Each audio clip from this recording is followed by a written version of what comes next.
বখতিয়ার খিলজি বিহার নামের এক বিশাল বৌদ্ধ মঠ বিশ্ববিদ্যালয়ে আক্রমণ চালান। সেখানে অসংখ্য সন্ন্যাসী ছিলেন যারা আরবি বা ফার্সি কিছুই জানতেন না। বখতিয়ার বাহিনী তাদের অনেককে হত্যা করে। ভেতরের বিপুল সংখ্যক বই দেখে নাকি সৈন্যরা অবাক হয়েছিলেন।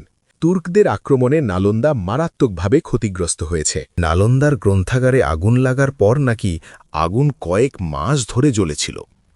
কত বিপুল জ্ঞান একবারে আগুনে ঝলসে গিয়েছিল। নতুন সাম্রাজ্যের আগমন, যাদের চোখে মহাবিহার মানেই ধনসম্পদে ভরা এবং প্রতিদ্বন্দ্বী মতাদর্শের কেন্দ্র।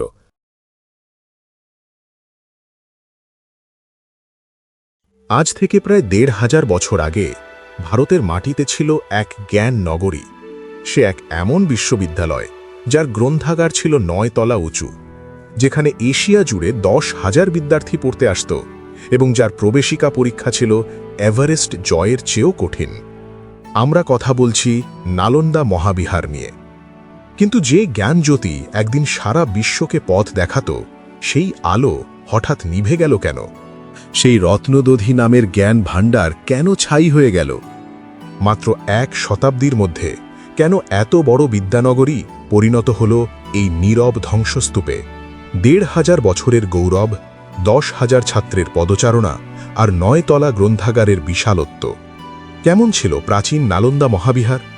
আর কেনই বা একটি সামরিক আক্রমণ, রাজনৈতিক অবহেলা ও অর্থনৈতিক দুর্বলতার সম্মিলিত প্রভাবে সেই জ্ঞানকেন্দ্র চিরতরে বিলীন হয়ে গেল? ইতিহাস আর রহস্যে মোড়া সেই কাহিনী আজ আপনার জন্য তুলে ধরা হলো।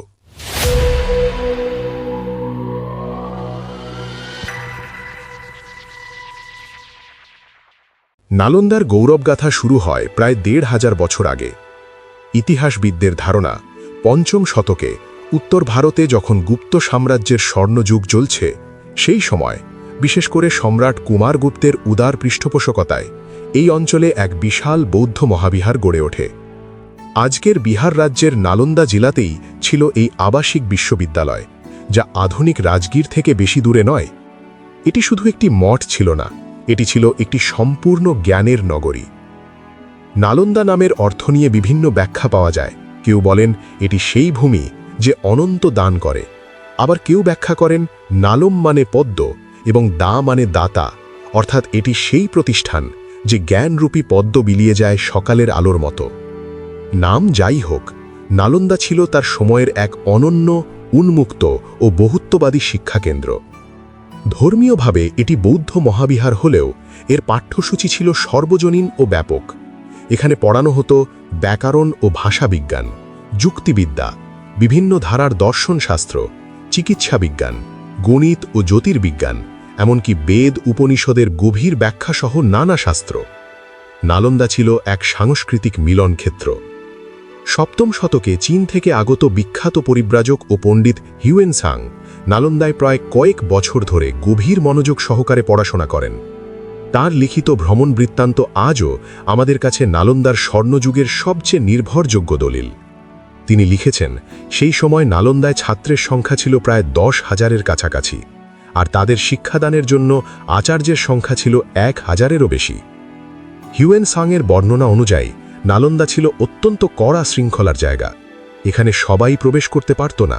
গেটেই বসত কঠোর প্রবেশিকা পরীক্ষা, যেখানে সিনিয়র ভিক্ষুরা যুক্তিতর্কের মাধ্যমে নতুনদের যোগ্যতা বিচার করতেন।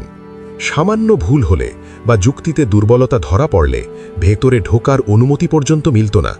অর্থাৎ যারা প্রবেশ করতেন তারা ছিলেন কড়া বাছাই করা উপমহাদেশের শ্রেষ্ঠ মেধাবী ছাত্র। নালন্দা ছিল পুরোপুরি আবাসিক। প্রত্নতাত্ত্বিক খননে আজও আমরা সেই ছাত্রাবাসের সারি সারি ছোট কক্ষ দেখতে পাই, যা একটি বিশাল আঙ্গিনাকে ঘিরে তৈরি হয়েছিল। ভিতরে ছিল বহু স্তূপ আর মন্দির। এই শিক্ষা প্রতিষ্ঠানটি ছিল স্বয়ংসম্পূর্ণ। ভোর হতেই ঘণ্টা বেজে উঠত এবং শুরু হতো পাঠ, তর্ক, বক্তৃতা এবং পুঁথি বিশ্লেষণের মাধ্যমে দিনের কার্যক্রম। এই পুরো কাঠামোর প্রাণকেন্দ্র ছিল নালন্দার অসামান্য গ্রন্থাগার। এটিকে বলা হতো ধর্মগঞ্জ বা জ্ঞানের ভাণ্ডার। তিব্বতী সূত্রে জানা যায়, এখানে মূলত ৩টি সুবিশাল গ্রন্থাগার কমপ্লেক্স ছিল: রত্নসাগর, রত্নরঞ্জক এবং রত্নদধি। এই গ্রন্থাগারগুলির মধ্যে রত্নদধি সম্পর্কে এক কিংবদন্তি প্রচলিত আছে। কথিত আছে এর কোনো ভবন নাকি 9 তলা পর্যন্ত উঁচু ছিল, যা সেই যুগে এক বিস্ময়কর স্থাপত্য।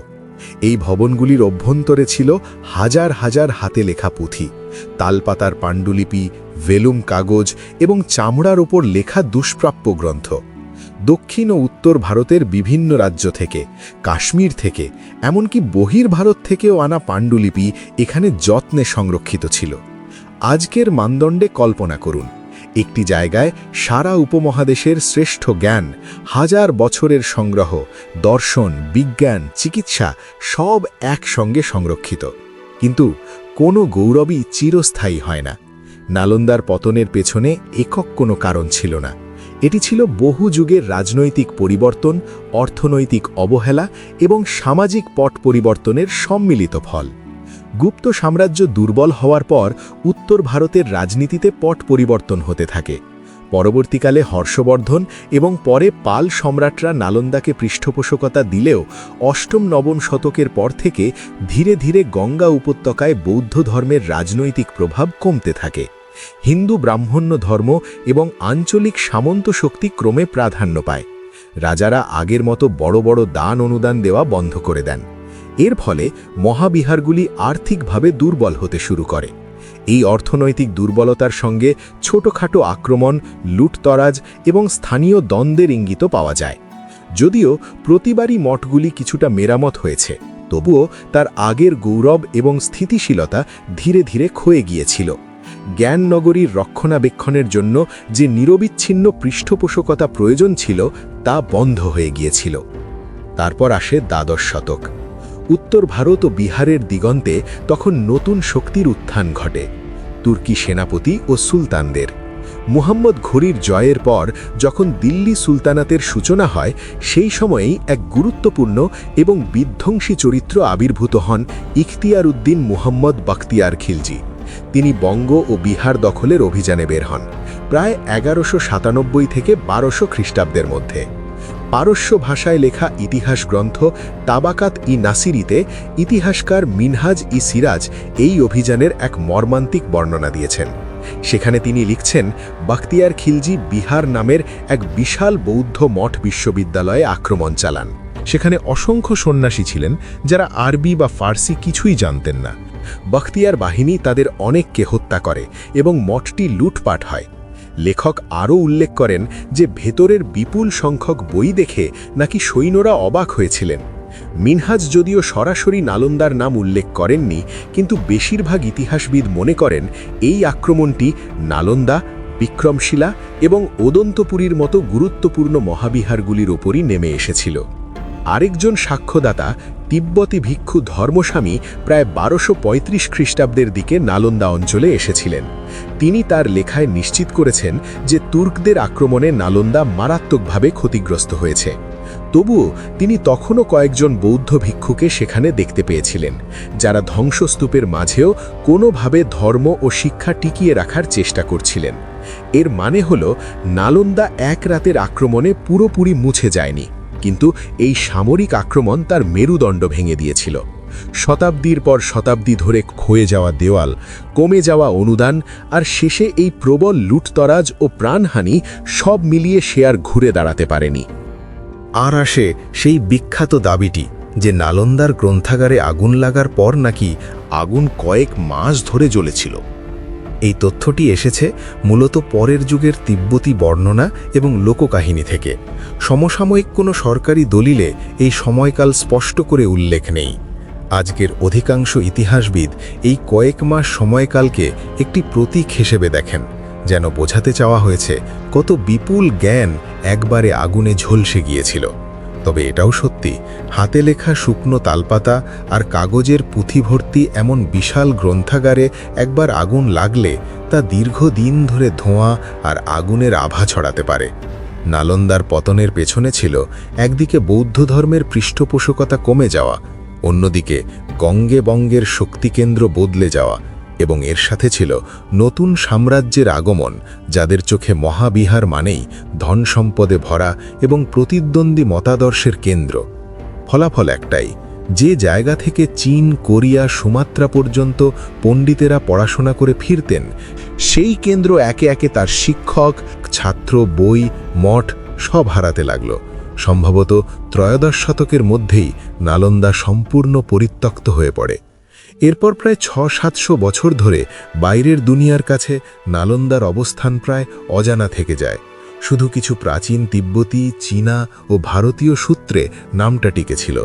19বিংশ শতকে ইউরোপীয় ভ্রমণকারী আর ভারতীয় পণ্ডিতেরা যখন প্রাচীন ভারত তিব্বতের ভ্রমণ বৃত্তান্ত নিয়ে কাজ শুরু করলেন, তখন আবার নালন্দার নাম উঠল। পরে স্যার আলেকজান্ডার কানিংহাম এবং তার সহকর্মীরা চীনা ভিক্ষু হিউয়েনসাংয়ের বর্ণনা মিলিয়ে নিশ্চিত হন রাজগীরের উত্তরে যেসব বিরাট ধ্বংসাবশেষ পড়ে আছে সেগুলোই সম্ভবত নালন্দা মহাবিহারের ভাঙা অংশ। 20 শতকের শুরুতে ভারতের পুরাতত্ত্ব অধিদপ্তর বড় আকারে খনন শুরু করে।